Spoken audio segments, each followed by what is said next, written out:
जो जो पाकिस्तानी सिस्टम है, उसमें मेंटल हेल्थ का इंटीग्रेट कोर के साथ ना होने की वजह क्या रेवेन्यू होना है? बिकॉज इसमें मेडिकेशन की इन्वॉल्वमेंट कम से कम होती है, या ये डिमांड का इश्यू, लोग आना ही नहीं चाहते, या ये हॉस्पिटल्स की प्रायोरिटी नहीं है? इसमें से क्या चीज वैलिड है, या कोई और चीज है? नो डाउट कि जो आपने जो डिफरेंट फैक्टर्स बताए हैं कि ये भी नो डाउट कि इनकी भी वैल्यू है। और अनफॉर्चुनेटली जो जो स्टिग्मा है वो एक बहुत बड़ा इशू है कि लोग जो हमारे हेल्थ मेंटल हेल्थ के इश्यूज हैं उसको अ, लाना ही नहीं चाहते, क्योंकि उनको हम जो है जो मेंटल हम लेबल कर देते हैं, जिसकी वजह से लोग अपीयर ही नहीं होना चाह रहे। लेकिन जो हेल्थ सिस्टम के लिहाज से अगर मैं बात करूं तो सिर्फ मैं समझता हूं कि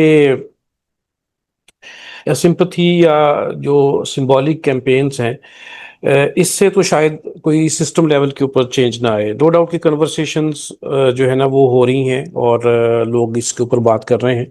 लेकिन अगर हम सिस्टम को चेंज करना चाहते हैं तो उसके लिए तो फिर हमें जो हमारी प्रायोरिटीज़ हैं उनको हमें ट्रांसलेट करना पड़ेगा बजट्स के साथ, प्रोटोकॉल्स के साथ, वर्कफोर्स की कॉम्पिटेंसीज के साथ, और जो हमारी रिपोर्टिंग ऑब्लिगेशंस हैं उस तक हमें बात लेके आनी पड़ेगी।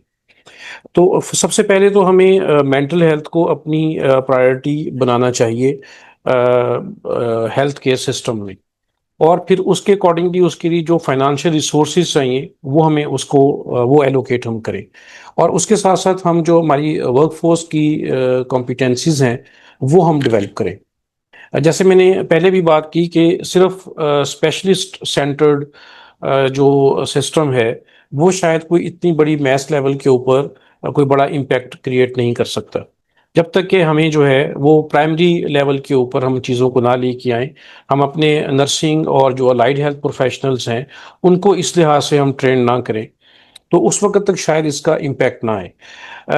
काफ़ी अर्सा पहले हमने सऊदी पेशेंट सेफ्टी सेंटर के साथ मिलके एक प्रोजेक्ट WHO ने उसमें हमें जो है ना वो काफ़ी सपोर्ट किया।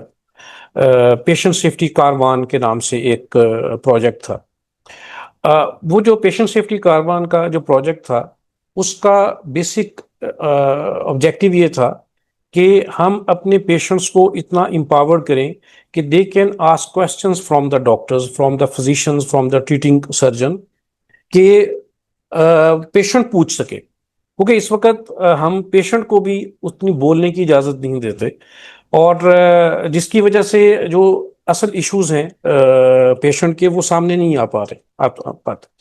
तो इसके ऊपर जब हमने इसके ऊपर काम करना शुरू किया तो सबसे बड़ा जो हमें बैरियर था वो खुद हमारे हेल्थ केयर प्रोफेशनल्स थे। ठीक, वो उतना पेशेंट को टाइम देने पे तैयार नहीं है। उसके भी खैर बहुत सारे फैक्टर्स हैं कि ओवरबर्डन्ड है स्टाफ, और ओवरबर्डन्ड होने की भी एक कई फैक्टर्स हैं कि जो प्राइमरी हेल्थ केयर का जो पेशेंट है वो टर्शरी हेल्थ केयर के ऊपर गया हुआ है, जिसकी वजह से हमारी जो टर्शरी केयर हेल्थ फैसिलिटीज हैं वो ओवरबर्डन्ड है, क्योंकि प्राइमरी और सेकेंडरी लेवल के ऊपर उतना काम नहीं हो रहा। तो मल्टीपल फैक्टर्स हैं उसकी वजह से वो सारा है।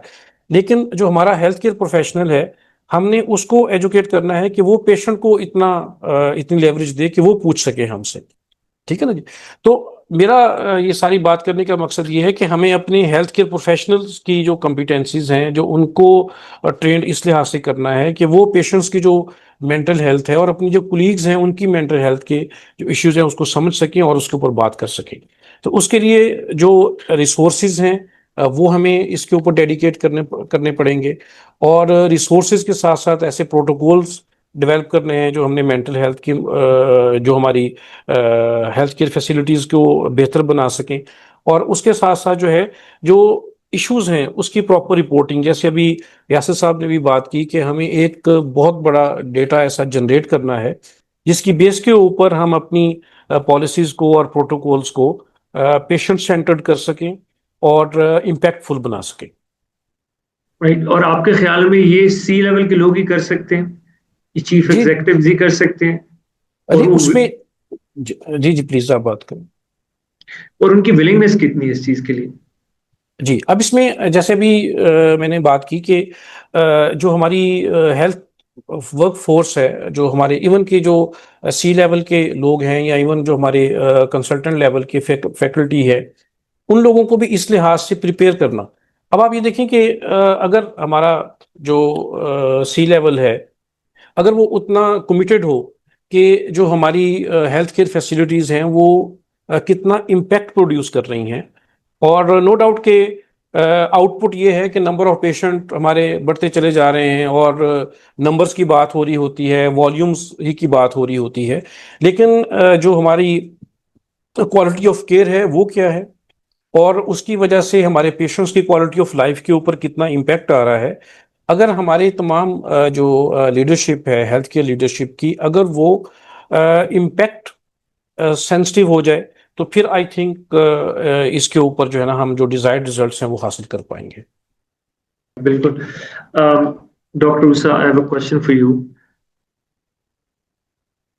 जब टर्शियरी मेंटल हेल्थ की बात करते हैं, उसमें आउटकम्स डिजायर्ड वैसे नहीं होते जिस तरह हम एक्सपेक्ट कर रहे होते हैं। डिजायर्ड आउटकम्स नहीं मिलते यूजुअली।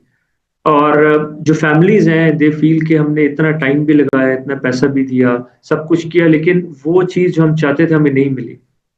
इसकी क्या रीजन है? और ये बहुत सारे जो जो टर्शियरी मेंटल हेल्थ फैसिलिटीज हैं जो कि बहुत कम है, लेकिन उनके बारे में कहा जाता है। How do you respond to this? या तो देखिए, इसको मैं तो स्टडी करती हूँ और हमारी डायरेक्टली ट्रेनिंग्स ही बाहर की फैकल्टीज के साथ हो रही होती हैं, तो मुझे बहुत अच्छा मेरे पास पैरेलल मैं ड्रॉ कर सकती हूँ कि क्या चीज है जो उनको हेल्प कर रही है और क्या चीज है जो हमारे यहाँ डिफिशिएंट है। सो अगर मैं आपको ये देखूं कि हमारे यहाँ चूंकि we live in joint family systems, तो उनके यहाँ चूंकि न्यूक्लियर फैमिलीज हैं, तो उनके यहाँ लोग अबेंडन हो जाते हैं इस तरह के। हमारे यहाँ वो बेचारे प्रोटेक्टेड से रहते हैं, काइंड ऑफ उनको खाना पीना मिलता रहता है, उनकी नीड्स पूरी होती रहती हैं because they live in a joint family system. So एक तो ये एक अच्छी बात है कि हमारा मरीज इस तरह रोडों पे बहुत कम हमें देखने को मिलते हैं, इनको एक अच्छा सिस्टम मिल जाता है घर में होने के बावजूद। बट अगर इसका एक फ्लिप साइड मैं आपको बताऊं, और वो ये है कि यही सब कुछ डिले करता है हेल्प सीकिंग के लिए। जितना डिले होता है उतना ही उसके आउटकम्स डाउटफुल होते जाते हैं। सो यही फैमिली जो पहले 10 साल बर्दाश्त करती रहती है उनकी बीमारी को, कि बस ऐसे ही है, थोड़ा सा गुस्सा है, बस थोड़ा ही है, मतलब बर्दाश्त करते हैं जो इन रवैयों को, रादर देन कि वो शुरू में ही पिकअप हो जाए और अर्ली ट्रीटमेंट अगर इनकॉर्पोरेट हो जाए तो आउटकम्स बहुत बेहतर हो जाते हैं और वो लोग आपकी हमारी तरह एक नॉर्मल जिंदगी गुजार सकते हैं। सो एक तो ये कि ये वाला गैप बहुत ज्यादा है। बाहर जो सबसे प्रॉपर सिस्टम्स हैं वो ये कि उनके पास सोशल लिविंग, कम्युनिटी लिविंग के कॉन्सेप्ट्स हैं।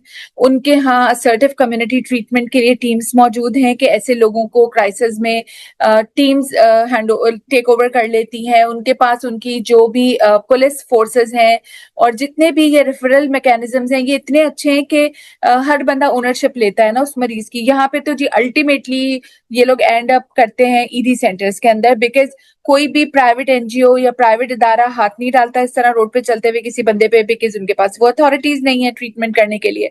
सरकारी इदारे आपको पता है वो कहते हैं हमारे तक ले आओ तो हम कुछ कर लेंगे, उसके बियॉन्ड तो वो लोग भी ऑपरेट नहीं करते। सो हमारे रियल लाइफ चैलेंजेस ये हैं कि हमारे यहाँ ये जो फ्रेगमेंटेड सिस्टम्स हैं और गवर्नमेंट के जो लॉन्ग टर्म रिहेबिलिटेशन के प्रोग्राम्स को सपोर्ट नहीं करते, लाइक सोशल लिविंग हो उन लोगों के लिए। आप देखें, अगर मैं बाहर का जितना मैं जानती हूँ, चीजों को देखती हूँ, तो मैं सरप्राइज होती हूँ कि वहां पे अगर उन सबसे, उन फैकल्टी से आप पूछते हैं ना व्हाट इज वन इंटरवेंशन जो हम इन लोगों के लिए करें और इनको ये अच्छा कर दे और इनकी जिंदगी बेहतर कर दे, तो वो कहते हैं इनकी जॉब प्लेसमेंट। अब हमारे यहाँ कैन यू इमेजिन कि a person suffering from a chronic mental illness will ever get to compete to the normal mainstream people? कभी भी नहीं होगा। उसको तो बेचारे को इतना स्टिग्मेटाइज करके कोने में रख दिया जाता है कि ना वो खुद उसका सेल्फ स्टीम इस काबिल रहता है, ना फैमिली कंफर्टेबल होती है कि कभी ये बाहर निकल के काम करें पब्लिकली। सो अगर कोई चीज गवर्नमेंट ने बनानी है, ऐसे लोग बहुत सारी उनके ज्यादा डिस्टर्ब हो जाती है इंटेलेक्ट, उनकी फंक्शनिंग, उनकी social wellbeing, but there are so well skilled कि उनको कोई ना कोई आप स्किल सिखा के उनसे बहुत सारा काम लिया जा सकता है, so that they have meaningful life. At the end of the day वो कुछ पैसा भी घर लेके जाएंगे तो वो जो रिस्पेक्ट अर्न करेंगे। सो आपको एंड टू एंड केयर के मॉडल्स पे जाना पड़ेगा मोर एंड मोर। ऐसे लोगों को री इंटीग्रेट करना पड़ेगा इनटू द सोसाइटी। सोसाइटी को भी इनको ओन करना पड़ेगा। लाइक आपने देखा होगा भी कुछ कुछ डेफ एंड डम लोगों के लिए शेल ने खोला, मैकडोनल्ड्स ने इनको ऑफर किया सर्विसेज। सो इस तरह कुछ कुछ सेंसिटिविटी क्रिएट हो रही है, बट बिलीव मी जिस हिसाब से ये पब्लिक हेल्थ इमरजेंसी है उसके लिए, like we said in the beginning, कि हम प्रिपेयर्ड नहीं है इस पब्लिक हेल्थ इमरजेंसी को डील करने के लिए। आप ये तो देखिए, हम तो क्रॉनिक इलनेसेस की बात कर रहे हैं। हमारे यहाँ पूरी दुनिया में एडोलेसेंट्स का second leading cause of death is suicides. It is the most preventable cause of death, but still हमारे यहाँ तो चूंकि सुसाइड पे बात ही नहीं करनी, चूंकि कल्चरल रिलीजियस एक इतना बड़ा टैबू है, इसके साथ इतने बड़े बड़े आपके लॉज अटैच्ड हैं कि हम इन सेंसिटिव टॉपिक्स पे बात ही नहीं करते, तो सुसाइड्स तो रिपोर्ट ही नहीं होती। यहाँ तो वो तो गलती से दवा खा ली और सारी सुसाइड्स किसी और तरीके से रिपोर्ट हो रही होती हैं। और ये तो बहुत ही कम केसेस हैं जो आपको अखबारों में, और छलांग लगा दी, बच्चों को मार के खुदकुशी कर ली, ये तो बहुत ही चंद केसेस हैं जो रिपोर्ट होते हैं। पूरी दुनिया में हर 40 सेकंड में एक शख्स अपनी जान खो रहा है सुसाइड से। तो क्या हमारे स्टैट्स मुख्तलिफ हैं? We are the most vulnerable population because हम ट्रॉमा से भी अफेक्टेड हैं, हमारे सोशल डिटर्मिनेंट्स भी अच्छे नहीं है, हमारे यहाँ सोशल डिस्पैरिटीज भी इतनी ज्यादा है, हम बहुत ही डिसएडवांटेज में रह रहे हैं, हमारे यहाँ हेल्थ केयर सेटअप्स उस तरीके से इक्विप्ड ही नहीं है to deal with mental health का। तो कॉन्सेप्ट बिल्कुल ही उस तरीके से नहीं है। और इवन जो अगर आप कहें ना, मैं चूंकि इसी फील्ड से हूँ, अगर आप मुझे कहें पूरे पाकिस्तान में मैं कोई एक इदारा बताऊं जो कि कॉम्प्रिहेंसिव केयर देता है, आप बिलीव मी, मैं अच्छे से अच्छे अस्पताल को भी जेन में रखूं तो मैं I am fail to answer this question. क्योंकि अगर मैं आगा खान की बात करती हूँ, अगर मैं कराची में हूँ, मैं साउथ सिटी की बात करती हूँ, मैं लियाकत नेशनल की बात कर लेती हूँ, ये तो वो इदारे हैं जो हाई एंड है, जो कि अगर चाहे मेंटल हेल्थ को डेवलप करना अपने अंदर, तो ये तो इनके पास तो कोई रिसोर्सेज की कमी नहीं है। बट अगर इदारे like these are not investing in mental health, तो गवर्नमेंट सेक्टर के ऊपर जहां 300 लोग एक दूसरे पे चढ़े हुए बैठे हुए हैं, एक डॉक्टर के कमरे में 20 मरीज अंदर खड़े हैं और वो सिर्फ आधा सेकंड 30 सेकंड लगाता है या 1 मिनट लगाता है हाथ से दवाई लिखने के ऊपर। सो आप कैसे इमेजिन कर सकते हैं कि मेंटल हेल्थ का वो ड्यू डायग्नोसिस, हम तो यहाँ इतनी एलीट बात कर रहे हैं कि साइकोलॉजिस्ट कैसे उन तक रसाई मुमकिन हो, और ये मगर हमारे यहाँ तो बुरा हाल है इन सब चीजों में, सर्टिफिकेशन कोई नहीं है। अगर हम साइकोलॉजिस्ट की बात करते हैं, चले डॉक्टर तो कहते हैं लाइसेंस टू किल उसको तब मिलता है जब वो पीएमडीसी से रजिस्टर हो जाता है। At least some sort of certification is required for a doctor to operate in Pakistan, but psychologist के लिए तो ये भी दरकार नहीं है अभी तक कोई। सो आपको बहुत सारी चीजों को देखना पड़ेगा कि जहाँ पे चूंकि हमारे पास रेमेडी एक ही है कि मेंटल हेल्थ को डिसेंट्रलाइज करना पड़ेगा। ये स्पेशलिस्ट केयर नहीं हो सकती, इसको आपको प्राइमरी केयर में लाना पड़ेगा। सो उसके लिए आपको ज्यादा से ज्यादा इन्वेस्टमेंट अपनी ट्रॉमा रिस्पॉन्डर्स को ट्रेन करना पड़ेगा, नर्सिंग को ट्रेन करना पड़ेगा, अपने जीपी की ट्रेनिंग पे हेविली इन्वेस्टमेंट करनी पड़ेगी। और ये बहुत मुश्किल टास्क नहीं है, इसका बहुत अच्छा सिस्टम हमारे केपी के गवर्नमेंट और इस्लामाबाद से फेडरल गवर्नमेंट ने एक इनिशिएटिव लिया, जहाँ पे उन्होंने नेशनल हेल्थ मिनिस्ट्री के अंदर इनकॉर्पोरेट किया एक प्रोग्राम के जहाँ WHO का एम्स प्रोग्राम है कि जो कि गैप को फिल कर रहा है, WHO मेंटल हेल्थ गैप को फिल करने के लिए एक प्रोग्राम बनाया जो कि जीपीस को ट्रेन करता है और local and allied mental health professionals को जनरेट करता है। सो वो बड़ा सक्सेसफुली चल रहा है, उसको स्केल अप करने की जरूरत है, उसी को सेंट्रलाइज करने की जरूरत है। एफर्ट्स हो रहे हैं हमारे यहाँ, बट अगेन हर चीज साइलोज में होती है ना, तो वो कभी भी कंसर्टेड एफर्ट नहीं देती। अनफॉर्चुनेटली मेरा जो पॉइंट ऑफ जो मैं हाईलाइट करना चाहती हूँ वो ये कि अगर हमारे यहाँ मीनिंगफुल रिसर्चेस होना शुरू हो जाए ना, so this will be a game changer for us.